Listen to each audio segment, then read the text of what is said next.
অবশেষে কি যুক্তরাষ্ট্রের মূল ভূখণ্ডেও হামলা চালালো ইরান? কিন্তু কোন পদ্ধতিতে এই অপারেশন পরিচালনা করলো তেহরান? ক্রমেই নিজেদের শক্তির জানান দিচ্ছে ইরান। সাম্প্রতিক যুদ্ধে মধ্যপ্রাচ্যে থাকা যুক্তরাষ্ট্রের সামরিক ঘাঁটিগুলোতে মিসাইল ও ড্রোন দিয়ে হামলা চালিয়ে জবাব দেয় ইরান। পশ্চিমারা বহুদিন ধরেই দাবি করে আসছে যে মার্কিন মূল ভূখণ্ডে হামলা চালানোর জন্য ইরান তৈরি করছে প্রয়োজনীয় সামরিক রসদ। তবে কি এবার সেই অস্ত্র দিয়েই মার্কিনীদের ঘায়েল করল ইরান? প্রশ্ন হলো, যুক্তরাষ্ট্রের প্রতিরক্ষা বলয় কি ইরানের সামরিক শক্তির সামনে দুর্বল হয়ে পড়েছে?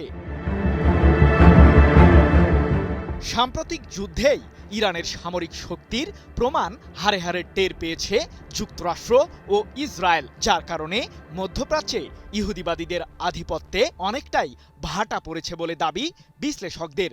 যদিও মার্কিন প্রেসিডেন্ট ডোনাল্ড ট্রাম্প কিছুটা দম্ভের সুরেই সম্প্রতি জানিয়েছিলেন যে ইরানের ক্ষেপণাস্ত্রের ভান্ডার ধ্বংস করতে সফল হয়েছে যুক্তরাষ্ট্র, কিন্তু তার এই দাবির মুখেই কড়া জবাব দিয়েছেন ইরানের নৌবাহিনীর কমান্ডার রিয়ার অ্যাডমিরাল শাহরাম ইরানি। পুনরায় যুদ্ধ শুরু হলে ইহুদিবাদীদের উচিত শিক্ষা দেবে ইরান, এমন হুঁশিয়ারি দিয়ে সম্প্রতি শাহরাম ইরানি বলেছেন, খুব শীঘ্রই আমাদের এমন একটি অস্ত্র শত্রুদের ঘায়েল করবে যাকে ঘিরে তারা গভীরভাবেই ভয় পায়, আর সেই অস্ত্রটি তাদের পাশেই মোতায়েন রয়েছে।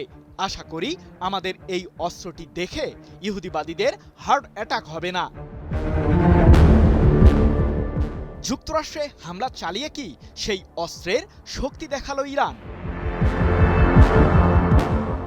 মার্কিন মূল ভূখণ্ডের বিভিন্ন রাজ্যের গ্যাস স্টেশনগুলোতে সম্প্রতি বড় ধরনের সাইবার হামলার ঘটনা ঘটেছে, যার মাধ্যমে হ্যাকাররা সেই স্টেশনগুলোর অটোমেটিক ট্যাঙ্ক গেজ বা এটিজি সিস্টেমে হানা দিতে সক্ষম হয়। ফলে ট্যাঙ্কের ডিসপ্লেতে থাকা প্রকৃত রিডিং পরিবর্তন করতে সফল হয় সাইবার হামলাকারীরা। আর এর পেছনে ইরান সংশ্লিষ্ট হ্যাকাররা জড়িত বলে দাবি মার্কিন গোয়েন্দা সংস্থাগুলোর। 16 মে এক প্রতিবেদনে বিষয়টি নিশ্চিত করেছে মার্কিন সংবাদ মাধ্যম CNN। কিন্তু ইরানের বিরুদ্ধে কেন দায় চাপিয়ে দিচ্ছে মার্কিন গোয়েন্দা সংস্থাগুলো? তদন্ত সম্পর্কে অবগত সূত্রগুলো সংবাদ মাধ্যম CNN-কে জানিয়েছে যে গ্যাস ট্যাঙ্ক সিস্টেমগুলোকে লক্ষ্যবস্তু করার ক্ষেত্রে ইরানের পূর্ব ইতিহাসই দেশটিকে শীর্ষ সন্দেহভাজন হিসেবে চিহ্নিত করার অন্যতম কারণ। তবে এক্ষেত্রে সাইবার হামলাকারীরা কোনো ধরনের ফরেনসিক প্রমাণ রেখে না যাওয়ায় ইরানকে নিশ্চিত করে দায়ীও করতে পারছে না মার্কিনীরা। বিশ্লেষকরা বলছেন, হ্যাকিংয়ের এই ঘটনাটি মার্কিন গুরুত্বপূর্ণ অবকাঠামো পরিচালনাকারীদের জন্য একটি সতর্কবার্তা। এর মাধ্যমে জানমালের কোনো ক্ষতি না হলেও সাইবার জগতের নিরাপত্তা নিয়ে উদ্বেগ সৃষ্টি হয়েছে যুক্তরাষ্ট্র জুড়ে। আর এটিজি সিস্টেমে হ্যাকাররা অবাধে প্রবেশ করতে পারলে গ্যাস লিকের ঘটনাগুলোকেও লুকিয়ে রাখতে সক্ষম হবে তারা, যার মাধ্যমে বড় ধরনের বিস্ফোরণের ঘটনাও ঘটতে পারে। তবে এই হামলার নেপথ্যে ইরানের সম্পৃক্ত থাকার প্রমাণ নিশ্চিত হলে এটি হবে যুক্তরাষ্ট্রের অভ্যন্তরে গুরুত্বপূর্ণ অবকাঠামোর বিরুদ্ধে তেহরানের হুমকির সর্বশেষ ঘটনা, এমনটাই দাবি সমরবিদদের। তবে সবচেয়ে গুরুত্বপূর্ণ প্রশ্ন হলো, যুক্তরাষ্ট্রের বিরুদ্ধে কি সাইবার হামলা চালাতে সক্ষম ইরানের হ্যাকাররা?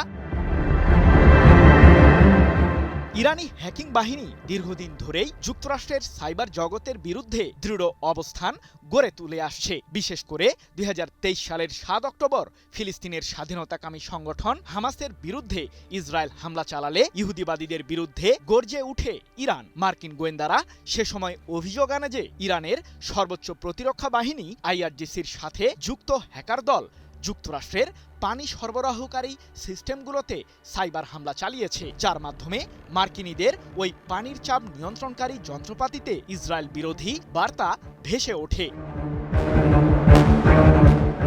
শুধু তাই নয়, সাম্প্রতিক যুদ্ধের সময়ই যুক্তরাষ্ট্রের গোয়েন্দা সংস্থা FBI এর পরিচালক ক্যাশ প্যাটেলের ব্যক্তিগত ইমেইলের তথ্য ফাঁস করতে সফল হয় ইরান সংশ্লিষ্ট হ্যাকার দল। ঠিক এ কারণেই পশ্চিমা বিশ্লেষকরা স্বীকার করতে বাধ্য হয়েছেন যে ইরান একটি সক্ষম ও অপ্রত্যাশিত প্রতিপক্ষ হিসেবে যুক্তরাষ্ট্রকে ঘায়েল করতে যথেষ্ট। সৃজন মাহমুদ, নিউজ 24।